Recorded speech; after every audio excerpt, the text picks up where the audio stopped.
하나님께서는 이스라엘 백성들을 애굽에서 이끌어내셔서 성막으로 인도하셨습니다.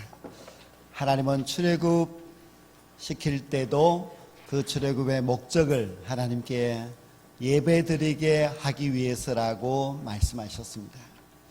하나님은 언제나 그 거룩한 성전에서 주의 백성들을 기다리고 계십니다.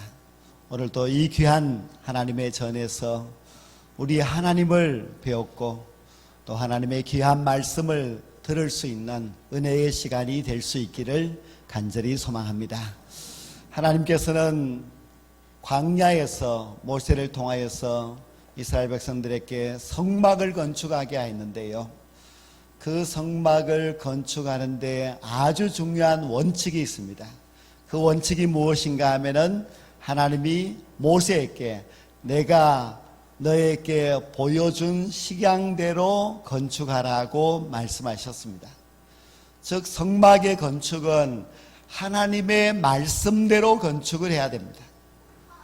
모세의 생각대로 이스라엘 백성들의 재량껏 건축하는 것이 아니라 하나님께서 그 정해놓은 원칙대로 하나님께서 가르쳐 주시는 그 방법대로 그렇게 성막을 건축해야만 합니다. 그래서 출애굽기 말씀을 보면은 자주자주 나오는 말씀이 있는데 그것은 바로 여호와께서 모세에게 명하신 대로 되었다는 말씀입니다. 그래서 성막은 하나님께서 명하시는 대로 건축되어져야만 합니다. 훗날 다윗이 성전을 건축하고자 하는 꿈을 가지고 자신이 준비를 하고 자기 아들 솔로몬에게 성전을 건축하라고 할 때도 다윗은 하나님께서 설계를 하신 그대로 성전을 건축해야 된다고 솔로몬에게 당부를 하였습니다. 솔로몬이 돈이 많으니까 화려하게 건축을 해야 되는 것이 아니라 하나님께서 명하시는 대로 건축을 해야 됩니다. 또 솔로몬이 자기가 지혜가 있기 때문에 자신의 연구로 성전을 웅장하게 건축하는 것이 아니라 하나님께서 설계해 놓은 대로 하나님의 말씀대로 성전을 건축해야만 했습니다. 하나님은 하나님께서 원하시는 방법, 법대로 성전, 성막이 건축되기를 원하셨습니다. 오늘날도 마찬가지입니다. 우리 하나님께서는 하나님의 교회가 하나님 자신의 뜻대로 세워지기를 원하십니다. 목사의 생각대로도 아니고 중직자의 생각도 아니고 또 우리 교회에 오신 어떤 다른 교회 성도들이 가르쳐 주시는 그런 방법대로 교회를 세우는 것이 아닙니다. 하나님의 교회는 하나님의 방법, 하나님의 뜻대로 세워져야만 합니다. 그래서 우리 교회도 일찍부터 우리 교회의 비전이 성경적인 건강한 교회를 세우는 것이 비전이었습니다. 하나님께서 우리 교회를 보실 때에 정말 하나님의 말씀대로 세워지고 있는지, 그리고 하나님께서 감리를 하실 때에 잘 되었다고 말씀하실 수 있는 그런 교회로 세워지고 있는지 우리는 항상 점검해 보아야만 합니다. 교회는 하나님의 말씀대로 세워져야 하고 교회는 하나님이 기뻐하시는 교회로 세워져야만 합니다. 구약성경을 보면은 천지창조에 대한 기록은 아주 간략하게 나와 있지만은 성막 건축에 대해서는 너무나 상세하게 모세가 기록하는 것을 볼 수 있습니다. 왜 이렇게 상세하게 기록을 했을까? 그 이유는 하나님께서 매우 상세하게 가르쳐 주셨기 때문입니다. 우리가 성막을 전에 제 전교인들이 가서 성막 체험을 하였습니다. 그때 가신 분들은 또 보셔서 이 상상이 되시겠습니다만은 또 못 보신 분들은 도대체 성막이 어떻게 생겼는가 궁금하실 수가 있습니다. 그래서 그림을 이제 보여드리지 못하고 성막의 구조도는 이 주보 안쪽에 그려 놓았습니다. 그런데 이 성막은 직사각형으로 생겼는데요, 모두 60개의 기둥을 세우고 그 기둥과 기둥을 흰색 세마포로 다 연결하여서 울타리를 쳐놓았습니다. 그리고 그 기둥의 높이가 2m 50cm이기 때문에 사람이 서서 그 안쪽을 들여다볼 수가 없습니다. 사람이 한번 들어가 봐야 되겠다 해서 그 울타리를 넘어서 들어갈 수도 없습니다. 하나님께서는 왜 이렇게 2m 50의 높은 울타리를 사방으로 둘러 세웠는가 하면은 그것은 하나님이 임재해 계시는 거룩한 곳이기 때문에 함부로 사람들이 들어가지 못하도록 하기 위해서 그렇게 하였습니다. 하나님이 계시는 거룩한 성막, 그 거룩한 성막에 사람이 사사로운 생각 그리고 그냥 자기의 욕심 그렇게 해서 거기에 함부로 들어갈 수 없다는 겁니다. 그런데 거기에는 이 사방으로 울타리 쳐져 있는 성막에는 하나님이 계시는 그 거룩한 곳에는 그러면 누가 들어갈 수가 있느냐? 죄인이 들어갈 수가 있습니다. 나는 죄인입니다 하고 하나님 앞에 제물을 가지고 성막으로 나아가는 사람들은 누구든지 성막에 들어갈 수가 있습니다.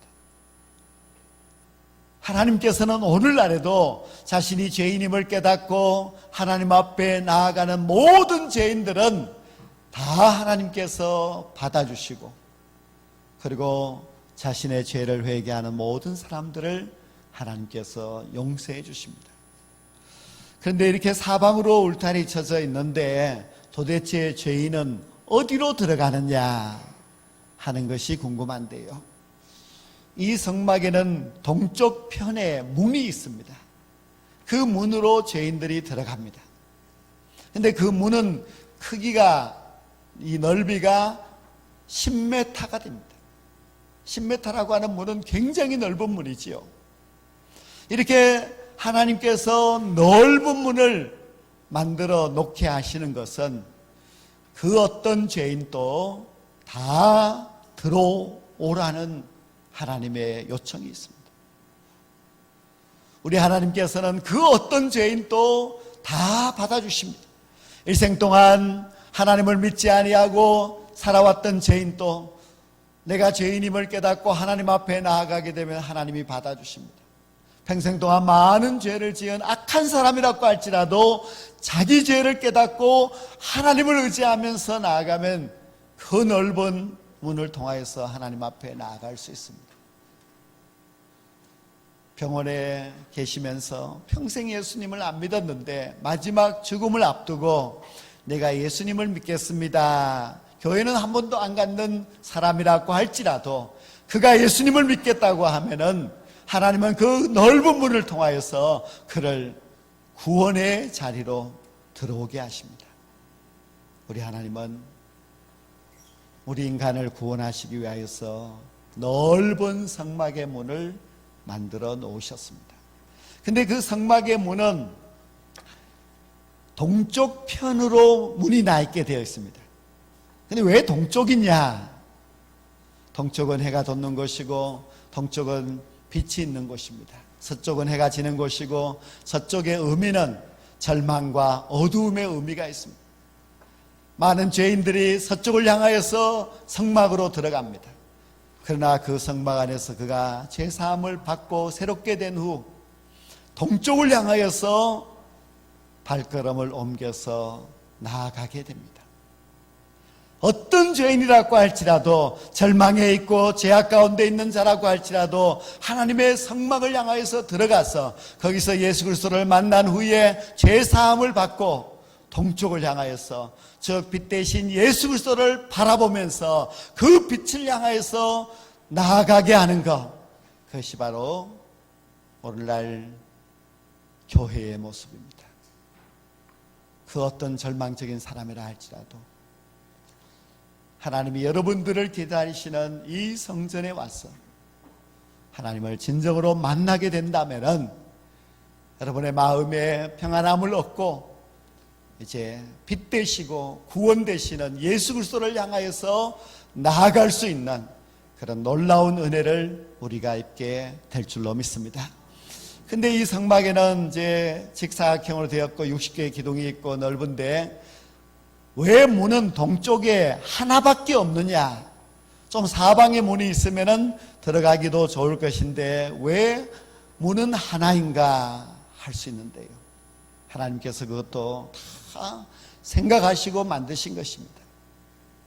하나님께서는 인간의 구원의 문은 오직 하나, 인간을 구원할 수 있는 문은 예수 그리스도 한 분밖에 없다는 것을 이 문을 통하여서 가르쳐 주고 있습니다. 이 세상에 아무리 대단한 사람이 있다 할지라도 또 뛰어난 성인이 있다고 할지라도 그들은 절대로 하나님께로 나아갈 수 있는 문이 될 수가 없습니다. 오직 우리 모든 죄인들이, 모든 인생들이 하나님 앞에 나아갈 수 있는 유일한 문은 예수님 그분밖에 없습니다. 예수님 그분이 바로 우리의 유일한 문이시고 우리의 구원자가 된다는 것을 가르쳐 주시기 위하여서 하나님은 성막에 문을 하나만 두셨습니다.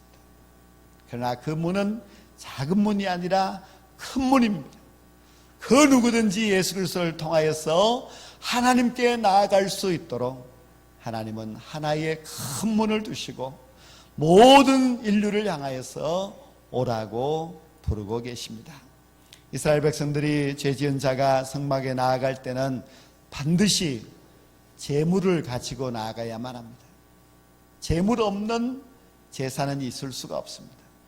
그래서 그들의 형편대로 소를 가지고 가기도 하고 양을 가지고 가기도 하고 또는 비둘기를 가지고 가기도 합니다. 하나님 앞에 나올 때는 빈손으로 나올 수 없다는 것을 가르쳐 주고 있습니다. 제가 어린 시절에도 시골 이런 데도 이제 가설극장이 옵니다. 천막으로 사방을 다 둘러싸 놓고 이제 문을 만들어 놓고 돈을 받고 가설극장 안으로 들어가게 하는데요. 돈이 없는 아이들이 이제 어떻게 몰래 들어가서 영화를 보고 싶은 마음으로 사방을 빙빙 돌다가 보면은 꼭 약한 좀 빈틈이 있는 그런 처막이 있어요. 그래서 여기다 해서 날쌔게 그 개구멍 같은 곳으로 싹 들어가면은 거기에는 누가 있는가? 몽두리를 들고 있는 아저씨가 있어요. 그래서 몽두리에 맞고 이제 쫓겨 나옵니다. 인간이 만들어 놓은 그런 가설극장에도 아무 곳이나 막 들어갈 수가 없습니다. 오직 한 문으로 들어가는 것처럼 우리 모든 인생들도 아무 종교나 믿고 아무 사람이나 따라가면은 구원을 받을 수 있을 것 같지만 그렇지 않습니다. 우리 하나님은 오직 유일한 문이신 예수 그리스도를 통하여서 우리로 하여금 구원하여 주시고 또 구원받은 하나님의 백성들을 하나님께로 인도하여 주십니다. 유일한 구원자, 우리의 진정한 생명의 문이 되시는 예수 그리스도를 통하여서 우리가 하나님 앞에 날마다 나아갈 수 있게 되기를 간절히 원합니다. 이렇게 구원의 문을 들어서게 되면은 그 성막 뜰에는 첫 번째로 만날 수 있는 것이 있는데 그것이 바로 번제단입니다. 번제단이라고 하는 것은 짐승을 태워서 올린다 하는 그런 뜻인데요. 이 번제단 위에 이렇게 소나 양이나 비둘기나 그런 짐승을 태우게 되면은 그 죄는 아래로 이제 다 떨어지게 되고 그리고 그 향기는 하늘로 올라가서 하나님께 상달되고 하나님이 흡양하신다는 그런 의미입니다. 그래서 그 번제단은 크기가 가로가 2m 50, 세로가 2m 50 해서 정사각형이고요. 높이는 1m 50이기 때문에 아마 이 단상보다는 좀 더 높은 것 같습니다. 굉장히 이제 2m 50이면 크지요. 그 위에다가 나무를 벌려놓고 양이나 뭐 소나 그런 짐승들을 그 위에다가 올려놓고 이제 태워서 하나님 앞에 제사를 드립니다. 그런데 그 태워서 드린다고 해서 이제 불의 제단이기도 하고 또 그것을 놋으로 만들었기 때문에 놋제단이라고 합니다. 어떻게 만드는가 하면은 조각목이라고 하는 나무를 가져다가 그 틀을 만들고 그리고 그 밖에 온 사방에 다 놋으로 입히게 됩니다. 그래서 그 안에 조각목이라는 나무가 들어있지만 놋으로 다 덮어 놓았기 때문에 그 놋제단 위에 제물을 올려서 태웁니다. 이 놋이라고 하는 것은 1085도가 되어야 녹습니다. 그만큼 아주 불에 강한 것입니다. 그래서 온종일 동안 거기에 장작을 태워서 제물을 태우고 하더라도 그 놋제단이 녹아내리지는 않습니다. 그 제단 위에 제물을 올려놓고 하나님 앞에 제사를 드리게 되는데요.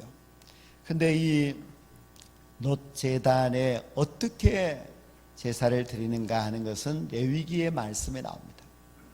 레위기의 말씀에 보면은 죄인인 사람이 양을 끌고 성막으로 갑니다. 거기는 제사장이 기다리고 있는데 그 죄인이 손을 양의 머리에 얹고 내 모든 죄를 이 양에게 전가합니다 하면은 그 사람의 죄가 그 양에게로 다 가는 것입니다. 그리고 그 양을 제단 북쪽에 가서 칼로 찔러서 잡습니다. 그 피가 솟아 나올 때에 제사장이 그 피를 받아서 제단 사방에다가 뿌려줍니다. 그러면 이 사람은 자기 대신 그 양이 죽으면서 그 피가 제단 주변에 뿌려지는 것을 보게 되겠지요. 그리고 나서 그 양의 껍질을 다 벗기고 그리고 각을 뜨게 되는데요. 그러면은 양의 그 형체가 다 사라지고 맙니다. 즉 갈기갈기 양의 몸이 찢겨지게 됩니다. 그리고 나서 그 양의 고기를 제단 위에 올려서 화제로 불로 태워서 하나님 앞에 바치게 됩니다. 오늘날에는 우리가 뭐 하나님 앞에 나와서 양으로 제사를 지내지는 않습니다. 구약시대에만 그래야 하겠고 신약시대에는 그렇게 하지 않습니다.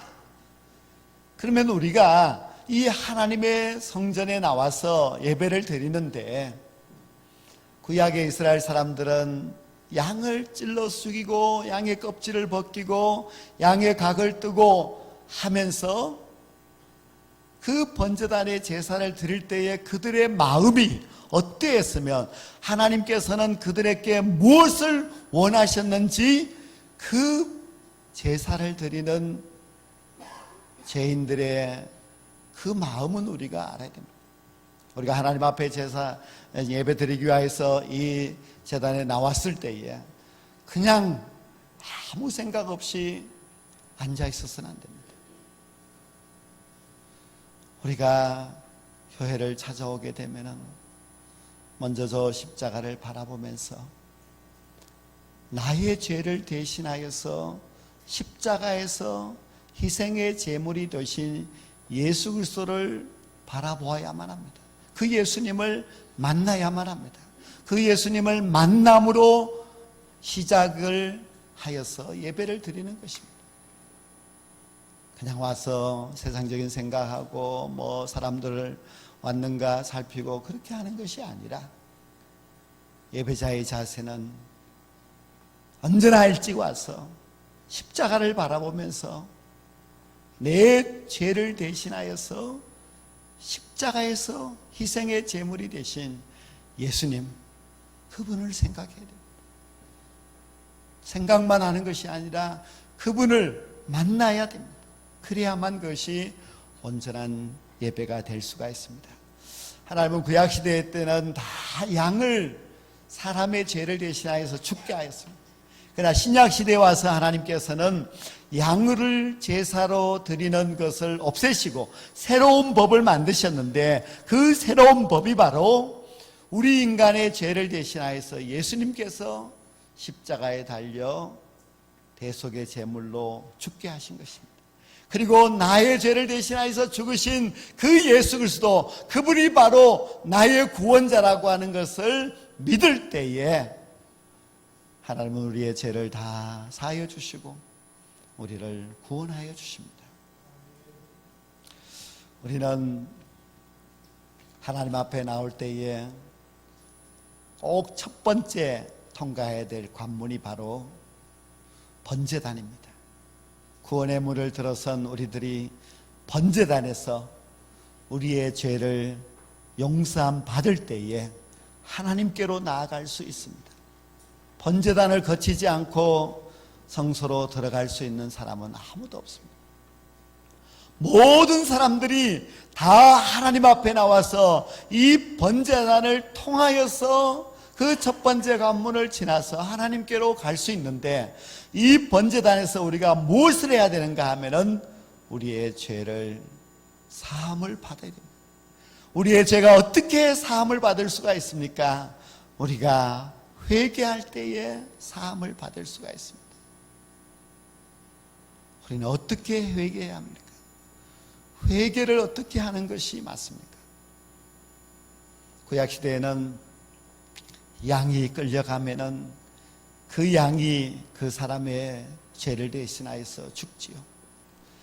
양이 피를 흘립니다. 그리고 양의 껍질이 다 벗겨집니다.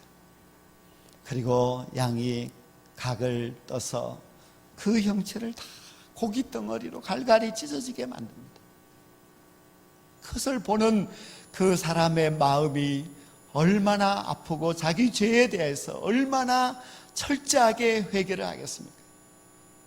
우리는 그냥 좋은 환경 속에서 이렇게 아름다운 성전에서 예배를 드리니 아무 회개도 없이 세상에서 한 주간 동안 살아온 그 모든 죄악과 세상적인 생각을 그냥 가지고 예배를 드린다면 여러분이 정말 하나님을 만날 수 있겠습니까? 양의 껍질을 벗기듯이 나도 벗겨져야만 합니다. 나의 옛사람이 벗겨지고 나의 모든 세상에 물들어져 있던 그 죄악의 더러운 옷이 벗겨져야만 그것이 진정한 회개가 될 수 있습니다. 양이 각을 떠서 산산이 부서지는 것처럼 우리의 교만, 욕심, 더러운 죄악들, 그리고 우리가 알고 있는 세상적인 그 모든 지식들도 하나님 앞에 다 내려놓아야만 합니다. 나는 없고 오직 주님만이 계시는 것, 그것이 진정한 회개입니다. 예수님께서 십자가 달리실 때 어떻게 되었습니까? 예수님은 발가벗긴 채로 십자가에 매달리셨습니다. 그리고 예수님은 채찍에도 수없이 맞았고 또한 손과 발에 못이 박혀서 그 몸이 갈갈이 찢어졌습니다. 내 죄를 대신하여서 죽으신 예수님이 그렇게 발가벗긴 채로 채찍에 맞아서 그 몸이 갈갈이 찢어지면서 십자가에 달려 죽으셨는데, 우리는 그런 회개를 해야 되지 않겠습니까? 바울도 나는 그리스도와 함께 십자가에 못 박혔다고 고백하고 있습니다. 십자가에 못 박히는 그 회개가 있어야 되고, 십자가에 못 박히는 그 마음에 아픔이 있어야만 진정한 회개자가 될 수 있고, 그러한 사람이 이 번제단을 통과하여서 주님 앞에 나아갈 수가 있습니다. 번제단은 우리의 죄를 다 사하는 장소입니다. 그 어떤 죄인도 갈 수 있는 곳이지만은, 그러나 그 번제단에서 죄를 다 해결하지 못하는 사람은 더 이상 들어갈 수가 없습니다. 오늘 우리는 이 귀한 예배를 통하여서 하나님의 성전에 나오셨는데, 예수 그리스도를 통하여서 그 구원의 문에 들어오셨다면은 여러분이 정말 벗겨지고 찢겨지고 하는 그 철저한 회개를 통하여서